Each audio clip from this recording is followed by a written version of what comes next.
AIIMS है, AIIMS, तो AIIMS is a central government project, तो वो सेंट्रल गवर्नमेंट फंड करेगी उसको, राइट। और अगर बिहार में जैसे मनरेगा का कार्यक्रम चलेगा, तो मनरेगा क्या है, सेंट्रली स्पॉन्सर्ड स्कीम है, केंद्रीय प्रायोजित योजना है। मैंने आपको समझाया था कि मनरेगा केंद्र सरकार की योजना है, लागू राज्य सरकारें करती हैं, लेकिन पैसा केंद्र और राज्य दोनों देगी। लेकिन एम्स के केस में central government will be the expenditure, क्योंकि वो है तो स्टेट में, लेकिन वो प्रोजेक्ट केंद्र का है, तो केंद्र सरकार का कैपिटल एक्सपेंडिचर कहेंगे हम उसको, पूंजीगत व्यय। आपने पूछा जेड, जेड जीएसटी में, दोस्तों जो जीएसटी में क्या होता है, जीएसटी नंबर जैसे कल हमने कहा था, कल आपको इधर तो बता दिया था कि 15 कैरेक्टर का होता है, बोलो जीएस 2 10 3 ऐसे बोला था हमने, है ना। दोस्तों जो 2 है ये स्टेट कोड है, हाँ, लेकिन और थोड़ा अच्छी तरह बता दें, स्टेट कोड है। जैसे 06 हरियाणा के लिए है, 07 दिल्ली के लिए है, 08 Rajasthan, if I am not wrong देख लेना, 09 उत्तर प्रदेश, 27 दोस्तों महाराष्ट्र, बिहार का क्या है किसी ऊपर है, 010 नहीं होता 10 होगा, 10 बिहार का है, मुझे नहीं पता, देख लेना आप। दोस्तों ये जो 2 नंबर होंगे शुरू के जीएसटी के, वो स्टेट कोड होगा। देन नेक्स्ट 10 जो नेक्स्ट 10 होगा that is a pan card, pan number होगा आपका, जो पैन नंबर है, आप व्यक्ति ले रहे हैं कोई व्यक्ति, तो उस व्यक्ति का पैन नंबर होगा, अदरवाइज कंपनी का है तो कंपनी का पैन नंबर होगा, बोलो जी ऐसे सामने उठ के पता डाल दो, तो व्यक्ति का पैन नंबर होगा। इसके अलावा क्या होता है 10 2 12 9 लास्ट 3 कैरेक्टर्स, जो लास्ट के 3 कैरेक्टर्स हैं इनको डिकोड करें तो 13th character, 14th character and 15th character. दोस्तों जो 13th कैरेक्टर है ये क्या बताता है, ये दोस्तों 1 से 9 तक एंड ए से जेड तक कोई भी नंबर हो सकता है, पूरा पढ़ के आया मैं दोस्तों 1 से 9 तक। यही तो होता है, बच्चों से सीखने को मिलता है ना बहुत सारी चीजें। जैसे मुझे जेड पूछा तो मुझे बिल्कुल एक्जैक्टली पता नहीं था कि जेड होता क्यों, मुझे तो पता था सेकंड लास्ट सेकंड नंबर पे होता है जेड, लेकिन क्या डिनोट करता है मुझे पता नहीं था, लेकिन कल मैंने पढ़ लिया, क्या दिक्कत है। तो ऐसे धीरे धीरे दोस्तों हमारा ज्ञान का पिटारा बढ़ा है, उसमें बहुत सारा योगदान मेरा है, बहुत सारा योगदान हमारे स्टूडेंट्स का है। कमाल सुनो, ऐसे बहुत कम शिक्षक मिलेंगे जो आपको ऐसी बातें बताते होंगे साफ साफ कि ऐसा ही है, तो हम बहुत ट्रांसपेरेंट है, बहुत फेयर है। दोस्तों देखिए 13th कैरेक्टर ध्यान सुनना बहुत अच्छा है, थोड़ी और स्लो कर दो यार, नीतीश तुम्हारी उंगली नहीं घूम रही है ऐसी उसमें ट्यूनर पे, कॉम हो जाएगा, नहीं कॉम नहीं होगा, तुम करो तो कम। दोस्तों ये जो 13th कैरेक्टर है ये, क्योंकि अभी क्लास बहुत भरी होगी तो इतना साउंड सही है, क्लास भरी नहीं है ना, इसलिए जो 13th कैरेक्टर है वो 1 to 9 और A to Z होगा, समझना, या तो 1 से 9 तक हो सकता है या A से Z तक। अब दोस्तों क्या सिग्निफाई करता है, ये बताता है कि इस पेन नंबर पर एवं इस पेन नंबर पर इस राज्य में, जीएसटी तो राज्य के अनुसार मिलेगा, जैसे ये कोड है ना, इस राज्य में कितने GSTIN है, और इसको हम बोलते हैं एक्चुअली यहां पर GSTIN, that is GST I identification और एन नंबर, तो इसको बोलते हैं GSTIN आइडेंटिफिकेशन नंबर। तो जो GSTIN है इसमें 13th कैरेक्टर देखो कितना ब्यूटीफुल कैरेक्टर है, इसमें बताया गया कि भैया देखो ऐसा है, ये 1 से 9 हो सकता है या A से नहीं यानी और A से Z तक, कुल मिलाकर ये बताता है कि जो पेन नंबर है इस पेन नंबर में इस राज्य में कितने जीएसटी नंबर दिए गए आपको आज तक। तो अगर यहाँ पर है 1 सुनना, तो इसका मतलब इस पेन नंबर पर एक ही GSTIN है। अगर है 2, इस यहाँ पर 13वां कैरेक्टर 2, तो इसका मतलब होगा इस GSTIN में इस पेन नंबर पर इस राज्य में 2 GSTIN है, राइट। 3 4 9 9 के बाद क्या होगा, जो 10वां होगा वो होगा A। अगर मान लो किसी बंदे के, मान लो मेरा ये पेन नंबर है और मेरे बिहार में 11 बिजनेसेस हैं, इस पेन नंबर में 11 GSTIN है मेरे पास, सेम पेन नंबर पे, देखना लास्ट में एक बढ़िया चीज निकलेगी, आपको आनंद आएगा सुन के। 11 मेरे GSTIN है मेरे पास इस पेन नंबर पर बिहार में, तो मुझे मिलेगा 9, 10वां A, तो मेरा 13वां कैरेक्टर होगा B। मेरा 13वां कैरेक्टर क्या होगा, इसका मतलब दोस्तों यहाँ पे क्लॉज है, एक व्यक्ति अधिकतम एक राज्य में 35 जीएसटी ले सकता है, एक राज्य में। मैंने कहा ना कि स्टेटमेंट दूंगा बहुत सुंदर, आनंद आया दोस्तों। तो एक व्यक्ति एक राज्य में कितने 35 जीएसटी नंबर ले सकता है, बोलो कैसे 35, 1 से 9, A से Z 26, 26 से 9 35। क्या पढ़ के आया दोस्तों, क्या आनंद आ रहा, बोलो नहीं आ रहा, ये मुझे कल पता चला विद्या माता कसम से, पहले पता नहीं था दोस्तों। हर चीज कभी ना कभी तो पता चलती ही है ना, उसमें क्या दिक्कत है, अरे बोलो ऐसे, क्योंकि इसको मैंने कभी रेलेवेंट नहीं समझा कि यार इतना भी पढ़ लूं, है। 14th कैरेक्टर क्या होगा, ये डिफॉल्ट है और ये जेड है, जेड। तो जेड क्या है, एक डिफॉल्ट है, वो डिफॉल्ट का मतलब यहाँ पर बी भी रख सकते थे, सी भी रख सकते थे, कुछ भी रख सकते थे, लेकिन जेड को बोला बाय डिफॉल्ट जेड है, जेड को सिग्निफाई नहीं करता। और दोस्तों इसको रखा गया है फॉर फ्यूचर यूज। कहा सरकार ने कि अभी इस जेड का मतलब कुछ भी नहीं है, बस जेड एक डिफॉल्ट नंबर है, उसमें एबीसीडी में कुछ भी हो सकता था, उन्होंने जेड रख दिया और उन्होंने कहा फाइनली जो जेड होगा, जो जेड है उसकी जगह हम फ्यूचर में कुछ और करेंगे, क्या करेंगे वो देख लेंगे। दोस्तों फिलहाल इसको फ्यूचर यूज के लिए, भविष्य के प्रयोग के लिए जेड को एक डिफॉल्ट नंबर के तौर पे रख रखा है। नहीं आया समझ में, राइट, आ गया है, मतलब वर्तमान में इसका कोई काम नहीं है, तो इतना याद रखना जेड को, मतलब जेड अब जेड तो अब जेड से कोई मतलब नहीं है, ये मत सोचना कि जेड क्या सिग्निफाई क्या कर रहा है। देखो मैं तुम्हें दिखाता हूं, मैं नीतीश आपको कुछ भेज रहा हूं, आप लगा दीजिए प्लीज, है ना दोस्तों। तो जेड एक डिफॉल्ट नंबर है, मतलब जेड का कोई मतलब नहीं है, इस जेड को हम भविष्य में यूज करेंगे। मतलब जैसे आप याद करो आईएफएससी कोड में 5वां कैरेक्टर 0 है, हां, उसे कहा कंट्रोल नंबर, 0 को क्या बोलते हैं, कंट्रोल नंबर। जैसे अभी जनरली जो बैंक के ब्रांचेस हैं भारत में वो 6 कैरेक्टर्स के ही हैं, 6, इसलिए हम 6 डिजिट लास्ट के बैंक के लिए रखें। अरे आईएफएससी, तो कभी किसी बैंक का ब्रांच कोड 7 कैरेक्टर का हो गया तो हम 0 को यूज कर लेंगे भविष्य में, लेकिन फिलहाल 0 का कोई मतलब नहीं है, उसे बोलते हैं कंट्रोल नंबर आईएफएससी में। ऐसे यहां पर जेड का, look at this, this is the format of GST number, ये जीएसटी नंबर का एक फॉर्मेट है। आप इसे देख लो, इसमें क्या है, जैसे मैंने कहा शुरू के 2 ये हो गए दोस्तों स्टेट के कोड, ये हमारा जो नेक्स्ट 10 है ये हो गया पैन नंबर, जो एक नंबर है इसमें तो इतना ही लिखा, लेकिन मैंने कहा ये 1 से 9 तक होगा एंड ए से जेड तक होगा। एंटिटी नंबर देखो लिखा है, entity number of the same pen holder in the state. यही मैंने बताया कि आखिर इस एंटिटी मतलब इस बिजनेस के इस नंबर से, इस बिजनेस के इस पेन नंबर पर कितने एंटिटीज, कितनी कंपनियां रजिस्टर्ड हैं या कितने जीएसटी नंबर रजिस्टर्ड हैं। जेड कुछ भी नहीं है, अल्फाबेट है, बाय डिफॉल्ट रखा गया इसको कि जेड का मतलब बाय डिफॉल्ट है। कुछ और भी हो सकता था लेकिन जेड ही बनाया और बाद में इसको यूज करेंगे। पांचवा कैरेक्टर है चेक सम डिजिट है। ये थोड़ा सा इसमें साइंस में घुसना पड़ेगा अंदर और साइंस में टेक्नोलॉजी में घुसना पड़ेगा। एल्गोरिथम से क्रिएट होता है ये और ये चेक करता है एरर वगैरह कि कहीं गलती है नहीं है। बहुत लंबी चौड़ी कहानी है इसके पीछे, तो बस इतना याद रखो, चेक सम डिजिट। बस इतना याद रख लो इसको, लास्ट का कैरेक्टर क्या है, चेक सम डिजिट। वैसे भी कभी पेपर में आया नहीं, पीछे भी कभी नहीं आएगा। So this is called GST number, that's it. चलो आज हम दोस्तों आगे बढ़ते हैं। आपको जब मौका मिले आज तो पेन नंबर को और डिकोड करना, आप पेन नंबर को और डिकोड करना। दोस्तों जो पेन नंबर है, तो अगर हम पेन नंबर को डिकोड करके आप घर पे कर लेना, मैं आपको डायरेक्टली यहां करके दिखा देता हूं। तो एक मिनट आ रहा है बेटा, पेन नंबर डिकोड जल्दी करना। आज मैं थोड़ा जल्दी क्लास छोड़ूंगा क्योंकि बोरिंग में मेरी क्लास है और फिर हम कल मिलेंगे, इसलिए मैं ज्यादा तो टाइम नहीं दे रहा, बट मैं थोड़ा सा इसको डिकोड कर देता हूं। जो पेन नंबर होता है दोस्तों याद रखना, पेन नंबर आप लिख लो जल्दी से मेरे सुन के। जो पेन नंबर है वो दोस्तों हमने ये तो देख लिया 10 कैरेक्टर का होता है। 10 कैरेक्टर का बोलो यस और नॉट। यहां देखो साफ साफ लिखा है कि जो फर्स्ट 3 होते हैं वो अल्फाबेटिक सीरीज है, वो अल्फाबेटिक सीरीज है। A random sequence of 3 letters from A to Z, right. तो जो 3 होगा, जैसे दोस्तों आप गाड़ी खरीदने जाते हैं तो लिखा होता है बीआर, उसके बाद कोई सीरीज होती है ना, कोई सीरीज होती है, तो वो रैंडम सीरीज चल रही होती है ऐसे। तो बस शुरू के 3 याद रखना अल्फाबेट होते हैं, बस इतना भी याद रख लो चलेगा। शुरू के 3 क्या होते हैं, अल्फाबेट। अपना पेन नंबर दिमाग में रखो तो आपके शुरू के 3 अल्फाबेट होंगे, है कि नहीं ना। फोर्थ कैरेक्टर पी का मतलब है पेन होल्डर्स स्टेटस। आप बताओ क्या फोर्थ आपका पी है क्या?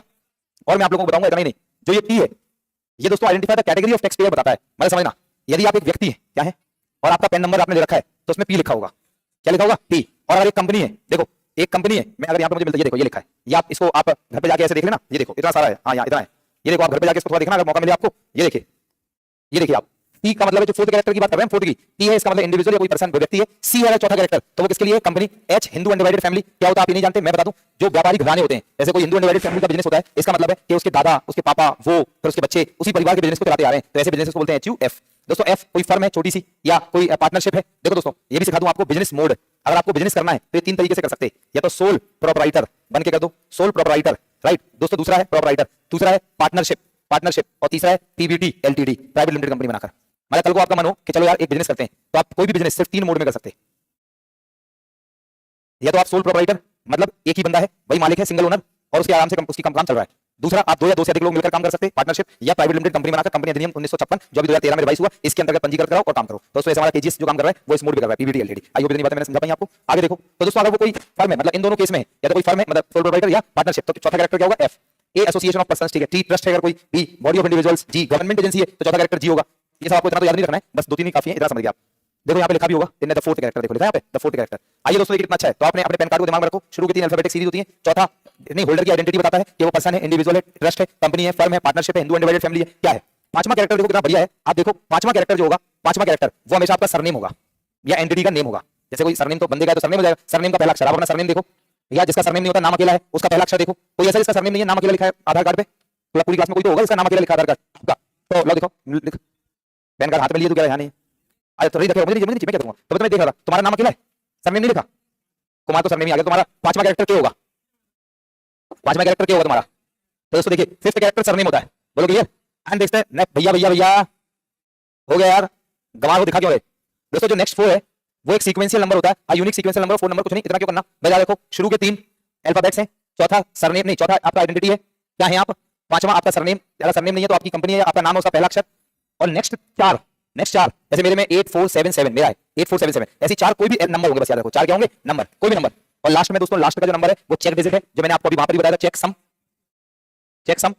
जैसे चेक सम देखो चेक सम बताया था, तो ऐसे ही एरर को आइडेंटिफाई करता है ये, तो वही साइंटिफिक कैरेक्टर है एक तरीके का ना। दोस्तों ये जो लास्ट का अल्फाबेट होता है, लास्ट का check digit, an alphabetic character, आपका देखो लास्ट में अल्फाबेट होगा, जैसे मेरे लास्ट में ई, मेरे में ई है, तुम्हारे में कुछ भी हो सकता है यार। दोस्तों use as a check digit to verify the authenticity, देखो authenticity and accuracy of the PAN using a specific formula. मैंने भैया आपसे बोला चेक सम निकालने के लिए फार्मूला होता है, एल्गोरिथम होती है, उसको कैलकुलेट करके निकालते हैं, तो वो कुछ भी हो सकता है एक लास्ट में, लेकिन याद रखना अल्फाबेट होगा, दैट्स ऑल। बताओ दोस्तों क्या हमने पेन नंबर और जीएसटी नंबर को डिकोड कर लिया, बाकी आईएफएससी आपको पता है, एमआईसीआर पता है, और दोस्तों लाइक स्विफ्ट कोड आपको पता है ना, तो इतनी सारी चीजें हो गई, बस इतनी कोड है इंडिया में, ये सारा कुछ भी नहीं है। तो स्विफ्ट कोड 8 से 11 कैरेक्टर का, आईएफएससी 11 कैरेक्टर का, एमआईसीआर 9 कैरेक्टर का, शुरू के 3 city, then bank, then branch, बोलो यस दैट्स इट। चलो एक चेक तुमने कम लगाई है, कॉल का चला गया वो, हां जल्दी बोलो, पढ़ाना भी है मुझे यार।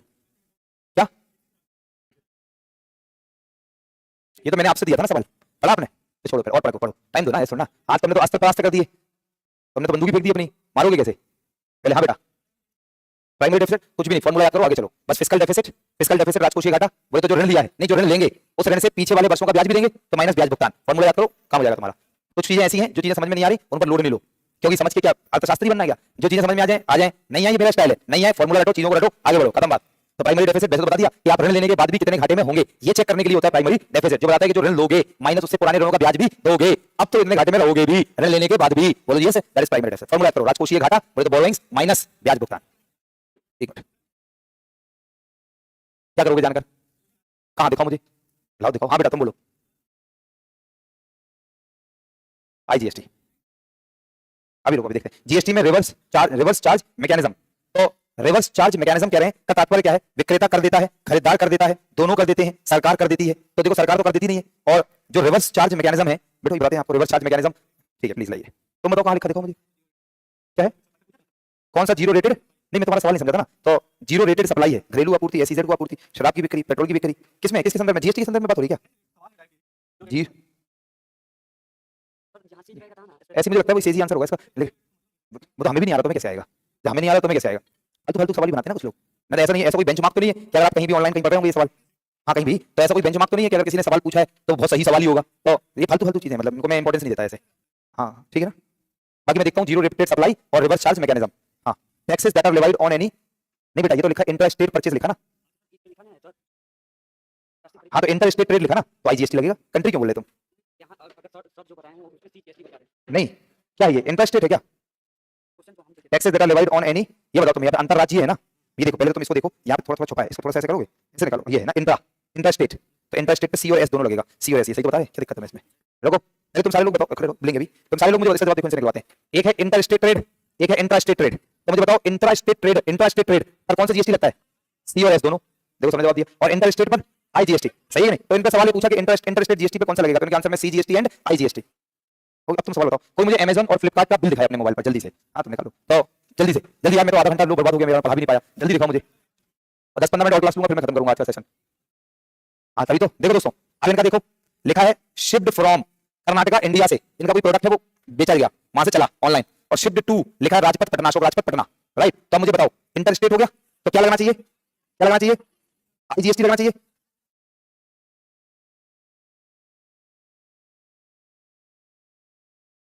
तो देखो आईजीएसटी लगना चाहिए, ये बड़ा बड़ा लिखा है आईजीएसटी। बोलो जी सही है, लो हो गया तुम्हारा। तो नेक्स्ट कोई और दिखाएगा मुझे बिल? हाँ ला लो, वही लो फिजिकल लाओ। देखो दोस्तों चलेगा यार, भैया भैया भैया समय बर्बाद हो रहा है मेरा, ले मैं चाहता हूँ तुम अच्छे सीख लो। देखो लिखा है बेटो, ये देखो इनका प्रोडक्ट बिल टू और शिप्ड टू। ले प्रोडक्ट कहां से चला? ये प्रोडक्ट चला इनका सोल्ड बाय, ध्यान देखना, सोल्ड बाय कोई कंपनी है, और वो कंपनी है अमराहा बीटा, पटना की, बिहार की कंपनी है, और बेचा भी गया कहां पर प्रोडक्ट? बिहार, मुजफ्फरपुर बिहार में। तो अपने आप बताओ क्या लगना चाहिए? आईजीएसटी। टोपा तुम्हारा खींच के ना, सी और एस जीएसटी लगना चाहिए, सी और एस। तो देखो इनके में इतना बड़ा बड़ा यहाँ लिखा है, बस नहीं बड़ा हो सकता। सी और एस जीएसटी है आधा आधा, 9%। बोलो जी यस सही है। किसका था ये? लो दोस्तों इस बिल को देखते हैं। Shipped by Khan Global Studies, Noida Uttar Pradesh, जो हमारा हेड ऑफिस है वहां से। और ये चला है क्या, कहां के लिए? और ये पटना के लिए है क्या? हाँ ये लिखा है बिहार पटना। तो दोस्तों इंटर स्टेट हो गया, राइट। तो इसमें सी और एस जीएसटी लगेगा, बस खत्म है। वही वही आईजीएसटी यार, भावनाओं को समझो, मैं देख रहा था कहां है, दिख नहीं रहा मुझे इसमें।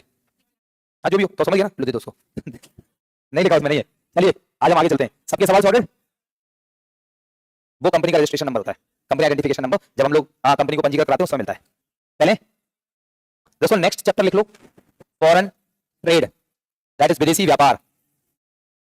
फॉरेन ट्रेड विदेशी व्यापार, फॉरेन ट्रेड विदेशी व्यापार, बहुत गौर से सुनेंगे। या इसका नाम है एक्सटर्नल सेक्टर, चैप्टर का नाम ये भी कह सकते हैं एक्सटर्नल सेक्टर। सबसे पहले आप इसमें एक शब्द याद करो, तो हम फास्ट में रहेंगे। आपसे सबसे पहले सवाल आ सकता है फॉरेक्स रिजर्व पर। फॉरेक्स रिजर्व, फॉरेक्स का मतलब है फॉरेन एक्सचेंज, फुल फॉर्म होता है इसका फॉरेन एक्सचेंज रिजर्व। हिंदी में फॉरेन मतलब विदेशी, एक्सचेंज मतलब मुद्रा, एंड रिजर्व का मतलब भंडार, विदेशी मुद्रा भंडार। दोस्तों जो विदेशी मुद्रा भंडार है बहुत थोड़ा फास्ट रहेंगे और मुझे सुन सुन के लिखते जाना। दोस्तों जो विदेशी मुद्रा भंडार है वो सारे लोग मुझे बताइए, वो जो विदेशी मुद्रा भंडार है फॉरेन एक्सचेंज रिजर्व, आप लोग मतलब ये होता क्या है? इसका मतलब है देश में कितनी मुद्राएं, विदेशी मुद्राएं, यही समझते हो आप?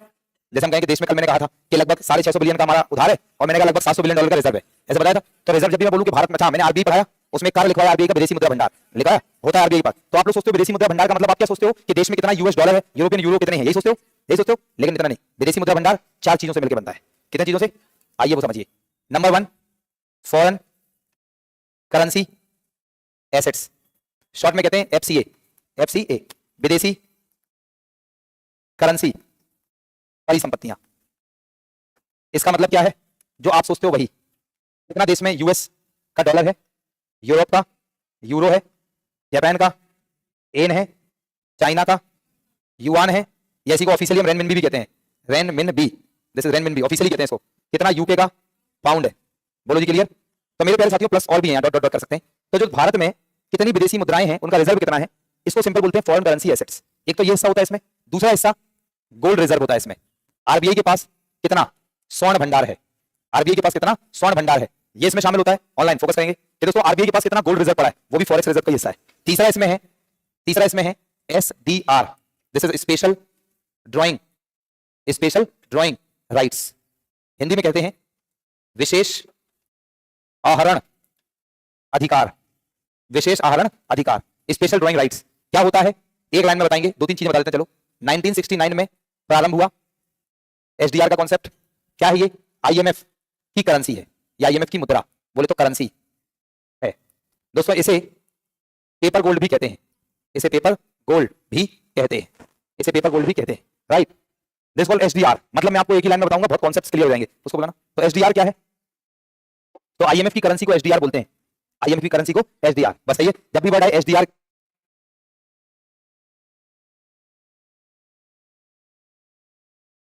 दोस्तों what is SDR, special drawing rights. बस इतना याद रखना कि एसडीआर का मतलब होता है आईएमएफ की करेंसी। और अच्छे से समझा देता हूं मैं आपको कि देखो एक एसडीआर की बास्केट है, समझना क्या है एसडीआर की बास्केट। इसमें यूएस का डॉलर, यूरोप का यूरो, जापान का येन, और यूके का पाउंड, और चाइना का युआन। ये जो युआन है ये 2016 में शामिल हुआ। मतलब एसडीआर, एक लाइन में सुन लो पहले, एसडीआर में के अंदर ये 5 करेंसीज हैं, अर्थात बहुत प्यार से सुनना। एसडीआर में कितनी करेंसी है, 5।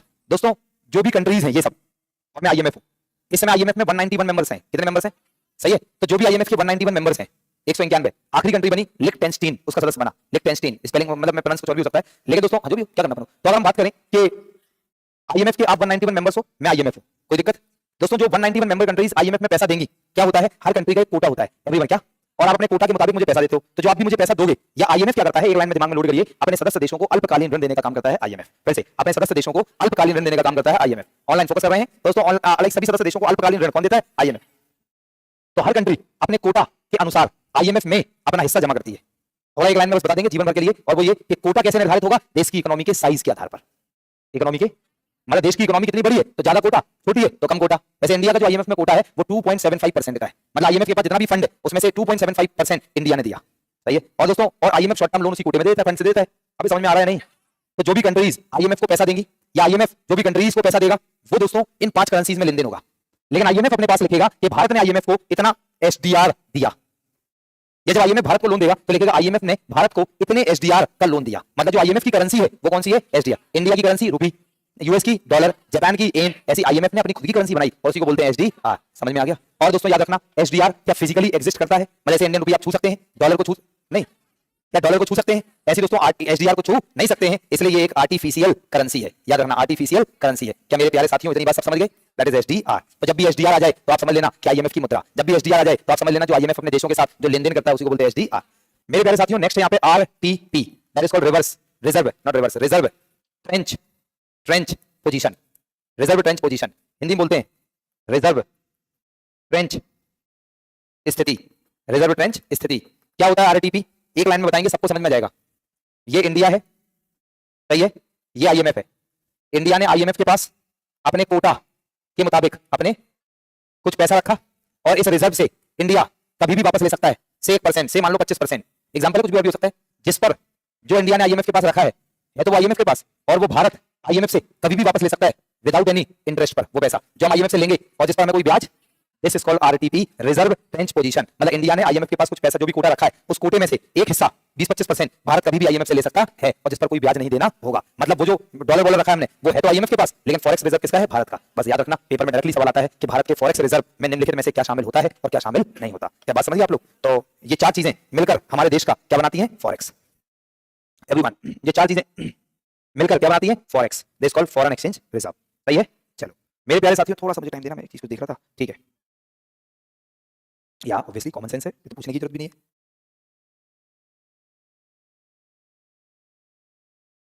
नीतीश साहब ये लगाइए जरा थोड़ा सा। तो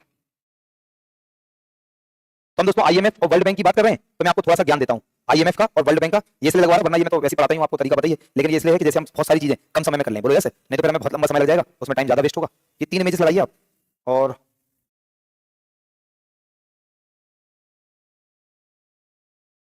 लगा दीजिए तीनों, जल्दी करिए थोड़ा।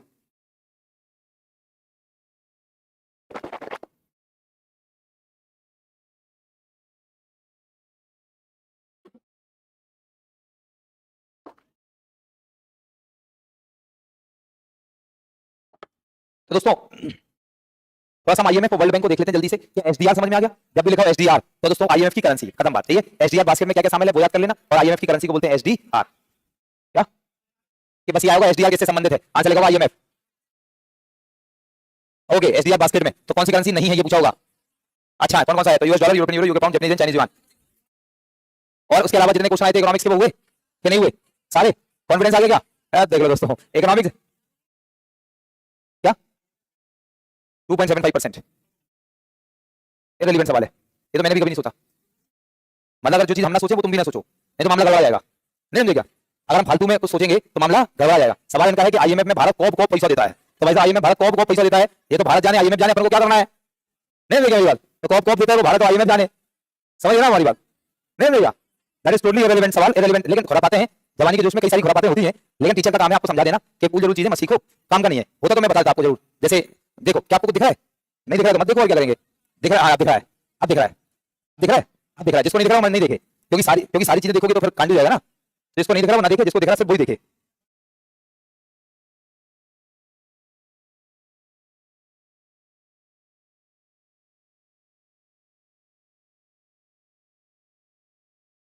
थोड़ा दिखा, चलो क्या पूछ रहा कोई? Bitcoin is a crypto currency का एक एग्जांपल। किसने पूछा? बिटकॉइन एक प्रकार का क्रिप्टो करेंसी है। 2008 में सतोशी नाकामोटो ने इसको डेवलप किया। ये एक डिसेंट्रलाइज करेंसी होती है, इसका कोई विनियामक नहीं होता, बस इतना ही। 2018 में भारत सरकार ने, मतलब आरबीआई ने इसे बैन कर दिया था, और 2020 में सुप्रीम कोर्ट ने इस बैन को हटा दिया। वर्तमान में क्रिप्टो करेंसी की ट्रेडिंग पर 30% का टैक्स लगता है। आप बताओ कल सवाल क्या था? कल सवाल क्या था? बिटकॉइन का सवाल क्या था कल? कोई अभी क्या सवाल था? सवाल आपका सवाल है क्या? मतलब आपका है ना? ये तो बिटकॉइन एक तरीके से क्रिप्टो करेंसी का एग्जांपल है। पूरे भारत में, पूरे वर्ल्ड में रखे हो, पूरे वर्ल्ड में 15,000 से ज्यादा क्रिप्टो करेंसीज हैं, जिनमें एक बिटकॉइन है, एक सोलाना है, एक एथेरियम है, एक ट्रोन है, ऐसे करके डॉज कॉइन्स है, ऐसे करके पूरे वर्ल्ड में 15,000 से ज्यादा क्रिप्टो करेंसीज हैं, जिनका एक एग्जांपल है बिटकॉइन। आईएमएफ की बात करें तो 1929 1929 में दोस्तों, जब अगर हम ध्यान से देखें तो यूएस में मंदी आई 1929 में। यूएस में अचानक से शेयर मार्केट यूएस का गिर गया और यूएस में रिसेशन आ गया, और उसका रिसेशन इतना कर रहा आया कि यूएस की बड़ी बड़ी बैंकें, लेमन ब्रदर्स, वॉशिंगटन म्यूचुअल जैसी बड़ी बड़ी बैंकें यूएस की गिर गई, और यूएस की इकोनॉमी पूरी तरीके से चौपट हो गई। और साथ साथ यूएस ने कई सारे देश में भी, और ये पूरा जाके आगे एक वैश्विक रिसेशन में भी कन्वर्ट हुआ। अब दोस्तों लगा अंतरराष्ट्रीय स्तर पर एक ऐसा कोई बॉडी होना चाहिए जो समस्या के समय सदस्य देशों को वित्तीय सहायता प्रदान कर पाए। बुखार करने पर पैरासीटामोल मिल जाए, बुखार कर जाता है, समस्या के समय शॉर्ट टर्म के लिए लोन मिल जाए, समस्या दूर हो सकती है। दूसरा दोस्तों, जब 1939 से 1945 के बीच दूसरा विश्व युद्ध चल रहा था, तो उस समय भी ऐसा महसूस हुआ कि यार कोई अंतरराष्ट्रीय बॉडी वित्तीय संस्थान होती, शब्द देखो मेरा, अंतरराष्ट्रीय वित्तीय संस्थान होती, तो यार हम उससे ऐसे समय पर विकट परिस्थिति में लोन ले लेते, तो हमारी आर्थिक परिस्थिति सही हो जाती। वर्ल्ड वॉर चल रहा था, तो वॉर को लड़ने के लिए वेपन्स वगैरह चाहिए, ये चाहिए वो चाहिए, दूसरे देश से आयात करना है तो फॉरेक्स रिजर्व होना चाहिए, मतलब विदेशी मुद्राएं होनी चाहिए। तो दोस्तों तब जाकर आवश्यकता पड़ी, तो पहले ब्रिटन वुड कॉन्फ्रेंस होती थी, ब्रिटन वुड सम्मेलन। तो उन ब्रिटन वुड कॉन्फ्रेंस में, उन ब्रिटन वुड सम्मेलन में यह तय किया गया कि चलो हम एक काम करते हैं। और दोस्तों 1944 में तय किया गया कि ब्रिटन वुड सम्मेलन, ब्रिटन वुड एक जगह का नाम है यूएस में, जो वॉशिंगटन डीसी एक जगह है, न्यूयॉर्क में वॉशिंगटन डीसी, वहां पे एक जगह न्यू हैम्पशायर, और न्यू हैम्पशायर में एक जगह है दैट इज ब्रिटन वुड, जहां पे होते थे सम्मेलन अंतरराष्ट्रीय स्तर के। तो 1944 के ब्रिटन वुड सम्मेलन में यह प्रस्ताव रखा गया कि हम आईएमएफ जैसी बॉडी, एक अंतरराष्ट्रीय वित्त निगम, एक अंतरराष्ट्रीय स्तर पर वित्तीय संस्था हम बनाएंगे, तो उसका नाम दिया गया आईएमएफ। फाइनली 27 दिसंबर 1945 में जाकर आईएमएफ की स्थापना होती है, 27 दिसंबर 1945, और 1944 में यह प्रस्ताव रखा गया। आईएमएफ का हेडक्वार्टर वॉशिंगटन डीसी में ही है, और आईएमएफ के समय जो हेड है वो क्रिस्टेलिना जॉर्जिवा है, और टोटल 191 मेंबर कंट्रीज हैं, और जो आखिरी मेंबर है वो है लिechtenstein। यहां पर 190 दिख रहा है, अब आप इसे सही कर लेंगे 191, लेकिन यहां पे चलो मैं कर देता हूं, ऐसे करता हूं कि टोटल मेंबर्स वर्तमान में, यहां पे लेता हूं वर्तमान में कितने? 191। और दोस्तों जो 191st कंट्री है वो है LIECH लिechtenstein, लिechtenstein। जो 190वां देश था वो था Andorra, that is called IMF. IMF अपने सदस्य देशों को, बस मुझे सुन लेंगे काम हो जाएगा तुम्हारा, नंबर 1 अल्पकालीन ऋण देता है, नंबर 2 वित्तीय स्थिरता है किसी भी देश में, जैसे वित्तीय अस्थिरता आई तो उसके लिए लोन दे दिया। तो आईएमएफ अपने देश सदस्य देशों को आर्थिक रूप से स्थिर बनाने में योगदान देता है। और विदेशी विनिमय दर क्या होता है, हमारा नेक्स्ट टॉपिक है। विदेशी विनिमय दर मतलब $1 कितने रुपए होगा, इस विदेशी विनिमय दर को स्थिर बनाने में मदद करता है आईएमएफ। जैसे हमारा $1 कभी 85 से हो जाएगा, 92, 92, 90, कभी हो 80। दोस्तों ये अच्छा नहीं है, हमेशा स्टेबल रहे, तो इसके लिए मदद कौन करता है, आईएमएफ। कैसे क्या रहता है वो भी हम पढ़ेंगे, कि $1 का बढ़ता है, का घटता है, वो हम पढ़ेंगे। फिलहाल इतनी बात समझ में आई कि IMF international monetary fund, right. ये आपको नहीं पढ़ना है, ये आप चाहो तो छोड़ सकते हो, मैं यहाँ पे क्रॉस मार देता हूँ। अगर आपका मन है तो आप पढ़ सकते हो। जैसे भी आपने कहा था, मैंने आपको बताया था कि आईएमएफ में सभी सदस्य देशों का कोटा होता है। तो इंडिया का जो आईएमएफ में कोटा है वो 2.75% का है। आईएमएफ में कोटा 2.75, मतलब जो भी आईएमएफ के पास मान लो 100 रुपए हैं, उसमें से 2.75 रुपए किसने दिए, इंडिया ने दिए, टू मेंटेन द मेंबरशिप। आप मान लो कोटे का मतलब है कि मेंबरशिप फी, मान लो मेंबरशिप फी, ये मेरा स्टाइल है, मेंबरशिप फी, लेकिन कोटा वर्ड यूज करते हैं। और दोस्तों अब ये बताओ, आईएमएफ को कोई डिसीजन लेना है तो वो अपने सदस्यों से पूछेगा कि नहीं। भारत इसका संस्थापक सदस्य है, 1945 से ही है, तो क्या सदस्यों से पूछेगा कि नहीं, पूछेगा। तो उसके लिए वोट होगा, वोट। तो आईएमएफ में भारत को 2.63% के वोटिंग राइट्स हैं। कितने के, 2.63, सही है। दूसरी बात और सुन लो एक और, कि मैंने भी कहा था कि हर एक कंट्री का अपना अपना कोटा होता है आईएमएफ में, जो डिपेंड करता है देश की इकोनॉमिक साइज, जीडीपी कितनी है। तो यहाँ पे ऊपर लिखा है कोटे के तरीके, तो ओपननेस, आर्थिक परिवर्तनीयता, अंतरराष्ट्रीय भंडार, इतना क्या ही पढ़ोगे तुम, छोड़ो, ये वाला आपको पढ़ना नहीं है, क्रॉस मार दिया। लेकिन मैंने बस थोड़ा सा तो आइडिया दे दिया कि आईएमएफ में किस कंट्री का कितना कोटा होगा, कौन कितना लोन ले सकता है, तो ये डिपेंड करेगा देश की जीडीपी के आधार पर। तो कोटे का सबसे बड़ा हिसाब देख भी रहोगे, 50% क्या है, जीडीपी। दैट्स इट, बोलो जी, clear now, this is IMF. दोस्तों आगे चलते हैं, आपने वर्ल्ड बैंक का नाम सुना होगा, है ना। अगर हम बिना टाइम वेस्ट करे जल्दी से आपको बताएं तो एक्चुअली वर्ल्ड बैंक नाम की कोई संस्था होती ही नहीं है पूरे वर्ल्ड में। There is no organization called world bank. विश्व बैंक कुछ है ही नहीं है। फिर क्या है, फिर क्या है, फिर क्या है दोस्तों, कुछ अंतरराष्ट्रीय संस्थाएं हैं, उनके ग्रुप, उनको जोड़ दें तो उसे कहते हैं वर्ल्ड बैंक ग्रुप। क्या कहते हैं, मतलब जैसे आईएमएफ नाम की संस्था है, आरबीआई नाम की संस्था है, यूएस की केंद्रीय बैंक का नाम है फेडरल रिजर्व सिस्टम, वो संस्था है। लेकिन ऐसी दोस्तों वर्ल्ड बैंक नाम का कोई संस्थान नहीं है, वर्ल्ड बैंक नाम का कोई संस्थान नहीं है। दोस्तों 5 अंतरराष्ट्रीय संस्थान है, IBRD International Bank for Reconstruction and Development, पुनः निर्माण एवं विकास के लिए अंतरराष्ट्रीय bank, IDA International Development Association अंतरराष्ट्रीय विकास परिषद, आईएफसी इंटरनेशनल फाइनेंस कॉर्पोरेशन अंतरराष्ट्रीय वित्त निगम, MIGA Multilateral Investment Guarantee Agency बहुपक्षीय विनियोग गारंटी संस्था, ICSID International Centre for Settlement of Investment Dispute, निवेश विवादों को सुलझाने के लिए अंतरराष्ट्रीय केंद्र। अगर हम इन 5 ऑर्गेनाइजेशंस को मिला दें तो बनता है वर्ल्ड बैंक, जो कि ये है आपके सामने। दोस्तों ये 5 इंटरनेशनल ऑर्गेनाइजेशंस हैं जिनके ग्रुप को हम एक साथ जोड़ दें, so this is called world bank, this is called world bank. Now look at this very keenly. तो हमने बात करी सबसे पहले IBRD International Bank for Reconstruction and development. क्या होता है दोस्तों, मोस्ट ऑफ द टाइम, अधिकांश समय हम आईबीआरडी को ही वर्ल्ड बैंक मानते हैं। मतलब अगर मुझसे पूछा जाए कि वर्ल्ड बैंक के 5 ऑर्गन्स हैं, मान लो 5 अंग हैं, इनको मिलाकर बनता है वर्ल्ड बैंक, राइट। दोस्तों अगर हम कहें कि मानव क्या है, तो मानव तो कुछ है ही नहीं। दोस्तों ये जो आपका शरीर है, इनसे मिलकर क्या बनता है, मनुष्य बन जाता है, तो दिस इज कॉल्ड मनुष्य, मानव। अरे बोले ऐसे, ऐसी वर्ल्ड बैंक कुछ भी नहीं है। आईबीआरडी, आईडी, आईएफसी, मीगा, आईसीएसआईडी, ये 5 संस्थान को जोड़ दो तो बन जाता है वर्ल्ड बैंक। इसमें सबसे बड़ा हिस्सा वर्ल्ड बैंक का क्या है, IBRD International Bank for Reconstruction and development. एक एक लाइन में सुनते चलेंगे, जल्दी फटाफट। दोस्तों जब 27 दिसंबर 1945 में आईएमएफ बना था, ब्रेटन वुड्स सम्मेलन में, याद आया, उसी ब्रेटन वुड्स सम्मेलन में 27 दिसंबर 1945 को ही आईबीआरडी भी बनाया गया। आईबीआरडी भी, बोलो समझ गए। इसलिए दोस्तों आईएमएफ और आईबीआरडी दोनों एक ही सम्मेलन, ब्रेटन वुड्स सम्मेलन में, और 27 दिसंबर 1945 में ही बने। इसलिए हम आईएमएफ और आईबीआरडी को कहते हैं ब्रिटेन वुड ट्विन्स। एवरीवन क्या कहते हैं, ब्रेटन वुड ट्विन्स, सही है। एक लाइन में और सुन लीजिए, मतलब कुल मिलाकर आईएमएफ और वर्ल्ड बैंक, आईबीआरडी बोलो वर्ल्ड बैंक, तो कुल मिलाकर आईएमएफ और वर्ल्ड बैंक क्या एक ही कॉन्फ्रेंस में बने। आईएमएफ से कहा गया बेटा तुम एक काम करना, अपने सदस्य देशों को शॉर्ट टर्म लोन देना, उसने कहा ओके। आईबीआरडी से कहा गया बेटा तुम एक काम करना, अपने सभी सदस्य देशों को लॉन्ग टर्म देना, उसने कहा लोन देना, उसने कहा ओके। तो आईएमएफ शॉर्ट टर्म लोन देता है, आईबीआरडी लॉन्ग टर्म लोन देता है। बोलो आनंद आया, पक्का, आगे चलें। दोस्तों आईडी इंटरनेशनल डेवलपमेंट एसोसिएशन अंतरराष्ट्रीय विकास परिषद 1960 में बना। बस एक लाइन में याद रखेंगे कि वर्ल्ड बैंक के जितने भी पुअर मेंबर कंट्रीज हैं, शब्दों पर गौर से सुनेंगे, गरीब सदस्य देश हैं, उनको लॉन्ग टर्म लोन देता है, वो भी बिना किसी ब्याज के। बात खत्म, पैसा आ जाम। बोलो समझ में आया। आईडीए वर्ल्ड बैंक का एक ग्रुप है, अपने गरीब सदस्य देशों को बिना किसी ब्याज के लॉन्ग टर्म लोन देता है। और याद रखना, जो लोन आपको बिना ब्याज के या कम ब्याज के मिलता है उसको कहते हैं सॉफ्ट लोन। एवरीवन क्या कहते हैं, जब आपको लोन क्या मिले, बिना ब्याज के या कम ब्याज के, तो उसे कहेंगे सॉफ्ट लोन, सॉफ्ट। इसलिए दोस्तों हम आईडीए को वर्ल्ड बैंक की सॉफ्ट लोन विंडो के नाम से जानते हैं, विश्व बैंक की soft loan window, IDA. IFC International Finance Corporation अंतरराष्ट्रीय वित्त निगम इसलिए बनाया गया कि भैया देखो, ईसा है 1988 में और 56 में बनाई, और इससे कहा गया कि आप अपने जितने भी डेवलपिंग मेंबर कंट्रीज हैं, जैसे विकासशील सदस्य देश, बोले तो भारत एक विकासशील देश है, कहा गया कि आप सब लोग अपने डेवलपिंग मेंबर कंट्रीज को नो के प्राइवेट सेक्टर्स को लॉन्ग टर्म लोन देंगे। खत्म बात। मतलब जैसे इंडिया एक डेवलपिंग कंट्री है, रिलायंस एक प्राइवेट सेक्टर है, टाटा एक प्राइवेट सेक्टर है, तो रिलायंस को और टाटा को कभी इंटरनेशनल लेवल से लॉन्ग टर्म लोन लेना है तो एक इसकी शरण में जा सकते हैं, आईएफसी की शरण में। मीगा नाम से ही काफी हो जाएगा, मल्टीलेटरल इन्वेस्टमेंट गारंटी एजेंसी, बहुपक्षीय विनियोग का निवेश गारंटी संस्था। इसका मतलब है एक देश कई सारे देशों में जाकर निवेश करे और कई सारे देशों से लोग आकर इंडिया में निवेश करें, कंपनीज, इनको प्रमोट करने का काम किसका है, मीगा का है। इंडिया की कंपनियां कई सारे देशों में हो और कई सारे देशों की कंपनियां इंडिया में, that is called मीगा। Is it all right?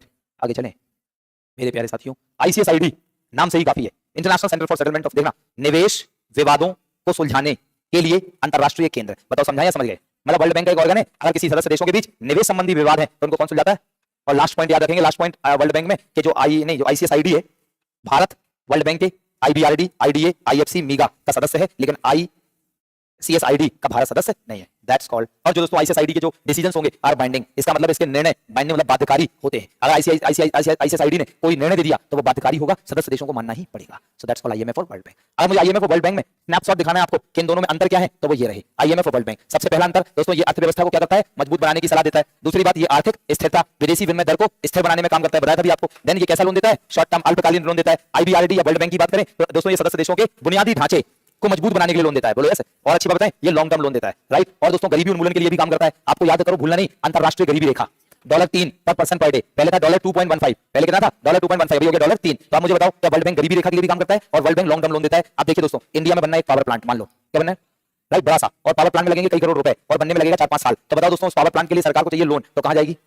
That is called बुनियादी ढांचे को मजबूत करता है, इंफ्रा डेवलपमेंट। आपको एक नेशनल हाईवे बनाना है, बड़ा सा पावर प्लांट, बड़ा सा एयरपोर्ट, बड़ा सा पोर्ट, तो आप लोग लॉन्ग टर्म के लिए कहां से लोन ला सकते हैं? वर्ल्ड बैंक, बोलो क्लियर। और ये मैंने सारी वर्ल्ड बैंक की इंपॉर्टेंट रिपोर्ट्स लिखी और IMF की, और ये मान लो तुम्हारे लिए ये रामबाण चीज है। और आपको पिछले कई पेपर में मॉक टेस्ट में यहां से सवाल मिले होंगे कि जैसे world economic outlook, global financial stability report, वैश्विक वित्तीय स्थिरता report, fiscal monitor, external sector report, regional economic report. दोस्तों ये कौन पब्लिश करता है? इनमें से रुको, इनमें से वर्ल्ड इकोनॉमिक आउटलुक और ग्लोबल फाइनेंशियल स्टेबिलिटी, ये दो इंपॉर्टेंट है, ये भी टीचर बता देता है। क्या बताओ कि आपको कभी किसी मॉक टेस्ट में कहीं भी ये सवाल मिला कि वर्ल्ड इकोनॉमिक आउटलुक को कौन, और आपको ये भी मिला होगा हिंदी में भी ऐसे लिखा होगा वर्ल्ड इकोनॉमिक आउटलुक, ऐसे लिखा होगा। दोस्तों इसकी रिपोर्ट को बनाता है IMF।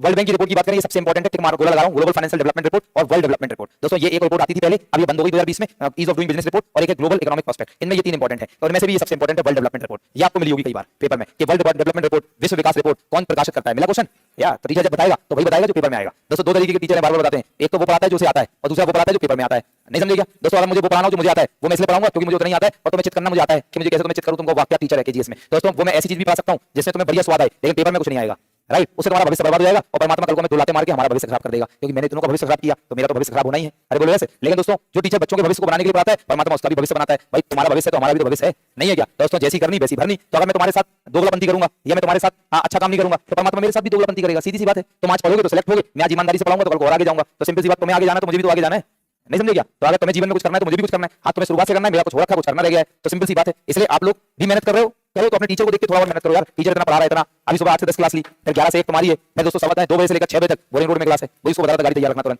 ऐसे देखो बीच में ये भी तैयार रखना, तुरंत निकलेंगे, नहीं निकल पाए तो खाना छूटेगा, पढ़ाना छूटेगा, ना खाना छोड़ेंगे ना पढ़ाना छोड़ेंगे। ऐसे मैनेज करना, तुम भी करोगे कल को, क्या बात करो, कल को बदली डाल के तुम लोग भी कर रहे होगे अपने डिपार्टमेंट के लिए। तो ये हमारे काम है, ईमानदारी से करना काम। जब तुम्हें जो पोस्ट मिले उस पोस्ट को ईमानदारी से, उस कुर्सी की इज्जत करते हुए निभाओ। मैंने ये भी कहा मौका मिले तो लूट लो सामने वाले को, लेकिन किसको लूटना है ये भी एक बेंचमार्क बनाना अपना, किसको लूटना है किसको नहीं लूटना है ना। अगर बेंचमार्क नहीं बनाओगे तो बेटा तुम तो माला माल जाओगे, लेकिन तुम्हारी जो औलादें आएंगी वो बर्बाद रहेंगी। अभी से बता दिया तुम्हें, इतने स्पष्टवादी शब्दों में कोई तुम्हें नहीं बताएगा, बोलो जी ऐसे। तो नहीं है विश्वास तो तुम अपने अगल बगल अगर कोई पुलिस वाले रहते हो उनकी औलादों को देख लेना, बस तुम्हें अपने आप समझ में आ जाएगा। आगे मुझे कुछ नहीं बताना, समझ गया ना? बस तो बस यही है दोस्तों। फिर किसके लिए ही काम करके जाना, जो तुम्हारा अंश है वही बर्बाद हो गया, तो ऐसा काम ही क्यों करना?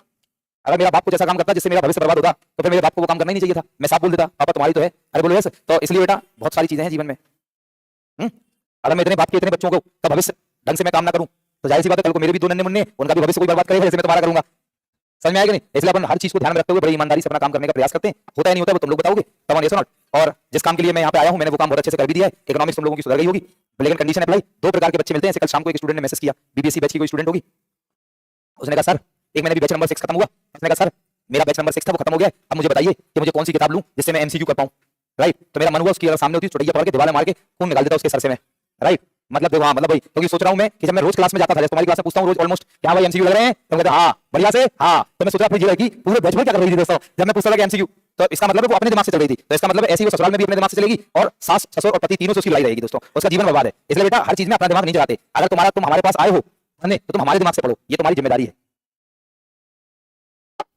आगे हम बात करेंगे, नेक्स्ट है फॉरेन एक्सचेंज रेट, विदेशी विनिमय दर। विदेशी विनिमय दर दोस्तों एक लाइन में लिखो वह दर, एक लाइन में लिखो वह दर जिस पर, वह दर मतलब रेडी बच चल रहे हैं, वह दर जिस पर दो देशों की मुद्राओं। तो मैं थोड़ी दोस्तों जल्दी क्लास छोड़ूंगा, सही है? तो फिर मुझे पहुंचने में भी टाइम लगेगा और थोड़ा सा मैं सेटल वेटल भी होऊंगा। देन दोस्तों अभी ऐसे हम लगभग 1.5 घंटे की 3-4 क्लास ले लेंगे, सो दैट वैसे तो मेरा मन था कि मैं लंबी क्लास लूं लेकिन ले नहीं पा रहा क्योंकि 2 बजे वहां क्लास है। तो चूंकि आज 2 नए बैचेस है तो थोड़ा सा मुझे भी कुछ करना होता है वैसे पहले थोड़ा, मतलब तो मैं सोचा जल्दी पहुंच जाऊं तो अच्छा रहेगा, नहीं तो इसलिए मुझे जाना है, नहीं तो मैं कल से 1 बजे तक ही लेने की कोशिश करूंगा। और है ना, तो पहले देख लो, वह दर जिस पर 2 देशों की मुद्राओं का विनिमय होता है, 2 देशों की मुद्राओं का विनिमय होता है। नीचे आप लिख सकते हो एग्जाम्पल ऐसे। बताओ दोस्तों, लुक एट द बोर्ड, आप मुझे $1 दो, मैं आपको $90 देता हूं, तो 2 देशों की मुद्राओं का विनिमय मतलब आदान प्रदान विनिमय का मतलब एक्सचेंज, बताओ इसे कहते हैं फॉरेन एक्सचेंज रेट। एवरीवन क्या कहते हैं? Foreign exchange rate. I hope you got the point कि फॉरेन एक्सचेंज रेट क्या है। Is it all right? Now थोड़ा आगे चलें दोस्तों, नेक्स्ट हेडिंग लिखो, विदेशी विनिमय दर, विदेशी विनिमय दर के निर्धारण की विधियां, विदेशी विनिमय दर के निर्धारण की विधियां, विदेशी विनिमय दर के निर्धारण की विधियां। दोस्तों अगर आपको फॉरेन एक्सचेंज रेट का निर्धारण करना है, अंडरलाइन कर लो दोस्तों उसको, और डब्बे में मेरी तरह बंद कर लो। विदेशी विनिमय दर के निर्धारण की तीन विधियां हैं, तीन विधियां हैं। एक है fixed exchange rate system, fixed exchange rate system, मेरे साथ साथ लिखना है, स्थिर विनिमय दर प्रणाली, स्थिर विनिमय दर प्रणाली, फिक्स्ड एक्सचेंज रेट सिस्टम। दूसरा है flexible exchange rate system, Hindi में चल, और यू कैन से दैट लचीली, लचीली विनिमय दर प्रणाली, चल या लचीली विनिमय दर प्रणाली। और एक और है मैनेज्ड, मैनेज्ड फ्लोटिंग, अच्छा हाँ यहाँ पे फ्लेक्सिबल ऑब्लिक फ्लोटिंग लिख देना, फ्लेक्सिबल ऑब्लिक फ्लोटिंग इंग्लिश में, managed floating exchange rate system, managed floating exchange rate system. This is प्रबंधित विनिमय दर प्रणाली, विनिमय दर प्रणाली। तुम्हारे भारत में विदेशी विनिमय दर को निर्धारित करने के ये तीन सिस्टम्स हैं। विदेशी विनिमय दर को हम इन तीन प्रणालियों से तय करते हैं, या तो फिक्स्ड एक्सचेंज रेट सिस्टम, या फ्लेक्सिबल, या मैनेज्ड फ्लोटिंग। मतलब मैं आपको इन सिस्टम के माध्यम से ये सिखाऊंगा कि एक डॉलर कितने रुपए होगा, ये कैसे तय होगा। बोलो सीखना चाहोगे? एक डॉलर जो अभी 90 रुपए चल रहा है, ये कब 90 से 85 पे आ जाएगा और कब 90 से 95 तक पहुंच जाएगा। कैसे 90 से 95 और 85 की जर्नी ये तय करता है। मतलब कुल मिलाकर डॉलर और इंडियन रुपये का जो एक्सचेंज रेट है वो कैसे तय होता है, कब बढ़ता है कब घटता है, इन चीजों का हम डिस्कशन करेंगे इसमें। बोलो जी यस। अब अलग से एक हेडिंग लिख लो, फिक्स्ड एक्सचेंज रेट सिस्टम, स्थिर विनिमय दर प्रणाली। अलग से लिखिए, स्थिर विनिमय दर प्रणाली, फिक्स्ड एक्सचेंज रेट सिस्टम, स्थिर विनिमय दर प्रणाली, फिक्स्ड एक्सचेंज रेट सिस्टम, स्थिर विनिमय दर प्रणाली। अलग से हेडिंग बनाइए, ऑनलाइन मुझे सुनते हुए काम करिए, अलग से एक हेडिंग बना लीजिए, फिक्स्ड एक्सचेंज रेट सिस्टम, स्थिर विनिमय दर प्रणाली। लिख लिया? पहला पॉइंट, यह सबसे प्राचीनतम, यह सबसे पुरानी विनिमय दर प्रणाली है, विनिमय दर प्रणाली है, राइट। मतलब बस इसको लिखते हुए आप समझ गए कि सबसे पुरानी विनिमय दर प्रणाली है। मतलब देखो, अगर मुझसे कहा जाए, आप लिख भी सकते हो कि इस प्रणाली का उपयोग 1970 के दशक के पहले तक होता था। अगर आपको लिखना है तो याद रखना 1972 से पहले तक हमारे पूरे विश्व में जो विदेशी विनिमय दर था वो इसी प्रणाली पर तय होता था। 1972 से पहले, तो आप लिख सकते हो 1970 के दशक से पहले इसका उपयोग होता था। मतलब 1970 से पहले तक जो विदेशी विनिमय दर था वो किस मेथड पे तय होता था? Fixed exchange rate system. बोलो कौन सा? Fixed exchange rate system. कोई दिक्कत? दूसरी बात दोस्तों, आप लिख सकते हो इस विनिमय दर प्रणाली में, इस विनिमय दर प्रणाली में विदेशी विनिमय दर, विदेशी विनिमय दर, विदेशी विनिमय दर, इस विनिमय दर प्रणाली में, इस विनिमय दर प्रणाली में विदेशी विनिमय दर, इस विनिमय दर प्रणाली में विदेशी विनिमय दर स्वर्ण भंडार, सिंगल इन्वर्टेड कॉमा अंडरलाइन करते हुए स्वर्ण भंडार को, स्वर्ण भंडार ब्रैकेट में गोल्ड रिजर्व, स्वर्ण भंडार ब्रैकेट में गोल्ड रिजर्व के आधार पर निर्धारित होता था। विदेशी विनिमय दर गोल्ड रिजर्व स्वर्ण भंडार के आधार पर तय होता था। क्या मेरी बात समझ पाए या नहीं? नहीं समझ पाए तो विदेशी विनिमय दर किसके आधार पर तय होता था? गोल्ड। बस इतना ध्यान में सुनना, जिस कंट्री के पास जितना ज्यादा गोल्ड रिजर्व है उस कंट्री की करेंसी की वैल्यू उतनी ज्यादा महंगी थी। बोलो क्लियर? नेक्स्ट लाइन में इसे ब्रिटेन, और ये वाली जगह आपने छोड़ दी ना इतनी, ये आईएमएफ, वर्ल्ड बैंक और इंदौर में अंदर, ये घर पे करेंगे। बोलो जगह छोड़ दी ना? नहीं छोड़ी तो इसकी बात कर लेना बाद में, एक ही बात है। देखो दोस्तों, इसे Bretton Woods system of exchange rate, इसे Bretton Woods system of exchange rate oblique gold bullion standard, gold bullion standard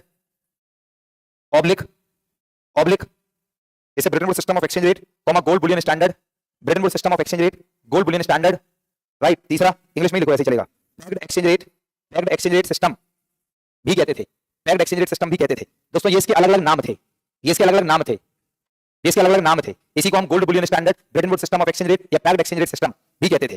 बोलो क्लियर? क्यों, क्या रीजन था वो मैं समझाऊंगा, वो मैं समझाऊंगा। नीचे मैंने आपको ऑलरेडी ऊपर बता दिया गोल्ड रिजर्व। बोलो यस। नीचे देखो, थोड़ा सुनना, बाद में लिखना, आप थोड़ा सुनो, कॉन्सेप्ट सुन लो 1-2 मिनट। इसे जब दोस्तों ब्रिटेन वुड सम्मेलन होते थे, Britain would conference, IMF, world bank, अरे बोलो यस, जब ब्रिटेन वुड सम्मेलन होते थे तो उन सम्मेलन में क्या होता था? उन सम्मेलन में हर एक कंट्री की करेंसी को गोल्ड की वैल्यू के साथ फिक्स्ड कर देते थे, फिक्स्ड। जैसे इस ब्रिटेन वुड सम्मेलन में मान लो तय किया गया कि भैया अब $1 जो है उसकी वैल्यू 40 ग्राम गोल्ड है, समझ गए? और ये किस आधार पर तय हुई? कि यूएस के पास जितना गोल्ड रिजर्व है उस आधार पर। इसी कॉन्फ्रेंस में तय हुआ कि एक यूके का पाउंड स्टर्लिंग जो है वो उसकी वैल्यू 10 ग्राम गोल्ड के बराबर है। कैसे? जितना गोल्ड रिजर्व था। तो हमारे एग्जांपल में आप देखो कि क्यों यूएस डॉलर की वैल्यू 40 ग्राम गोल्ड और पाउंड की 10। तो हमारे एग्जांपल में, ये सब मेरा हाइपोथेटिकल एग्जांपल है, मतलब मेरे मन से बना हुआ। दोस्तों सिर्फ आप इतना समझो, यूएस के पास गोल्ड रिजर्व ज्यादा थे इसलिए उसकी वैल्यू 40 ग्राम गोल्ड, और यूके के पास कम थे तो 10 ग्राम गोल्ड। तो ऐसे ही हर एक कंट्री की करेंसी की वैल्यू गोल्ड की वैल्यू के साथ तय होती थी। नहीं समझ पाए? समझ गए दोस्तों? क्या आप बताइए, अगर आप मुझे कहें तो क्या मैं इस आधार पर ये कह सकता हूं कि भैया जो $1 है, एवरीवन ऑन द बोर्ड, जो $1 है वो 4 यूके पाउंड के बराबर है? बोलो कह सकता हूं?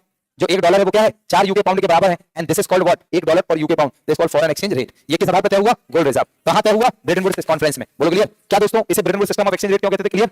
दूसरा, इसे गोल्ड बुलियन स्टैंडर्ड क्यों कहते थे? क्लियर ऑलरेडी, क्योंकि गोल्ड तय करता था कि एक्सचेंज रेट कितना होगा। और दोस्तों पैक्ड का मतलब होता है, ध्यान समझना, पैकिंग अप ऑफ करेंसी का मतलब फिक्सिंग। पैक्ड का मतलब फिक्सिंग, इसका मतलब है कि यहां पे हमने करेंसी को गोल्ड की वैल्यू के साथ पैक्ड कर दिया, फिक्स कर दिया। This is called pegged exchange rate system. So दोस्तों ये इसके नाम थे। क्यों? ये आप नीचे लिख सकते हैं। क्या कॉन्सेप्ट समझ में आ गया? क्या कॉन्सेप्ट समझ में आ गया? एंड लास्ट में हम एक इंपॉर्टेंट बात लिखेंगे, और जो सबसे इंपॉर्टेंट बात है फिक्स्ड एक्सचेंज रेट सिस्टम की, जिसका मैं कल यूज करूंगा। अगर आज आप नहीं समझ पाए तो कल की क्लास का आधा घंटा बेकार हो जाएगा। 40 मिनट मतलब 20 मिनट, क्या वो याद रखना। नेक्स्ट स्टेटमेंट बहुत इंपॉर्टेंट है, लिखो इस विनिमय दर प्रणाली में। दोस्तों ये अगर आपने लाइन नहीं सुनी और नहीं समझी तो कल की क्लास का 20 मिनट बर्बाद। और एक बेहतरीन सा टॉपिक दिमाग में जाएगा, लेकिन उतना परसेंट नहीं जाएगा जितना मैं चाहता हूं, इसलिए इस लाइन को गौर से सुनना और लिखना। इस विनिमय दर प्रणाली में केंद्र बैंक नहीं, सरकार ऑब्लिक केंद्र बैंक, इस विनिमय दर प्रणाली में सरकार ऑब्लिक केंद्र बैंक के पास, सरकार ऑब्लिक केंद्र बैंक के पास, सरकार ऑब्लिक केंद्र बैंक के पास विनिमय दर पर पूर्ण नियंत्रण होता था, पूर्ण नियंत्रण होता था। क्या मेरी बात समझ पाए?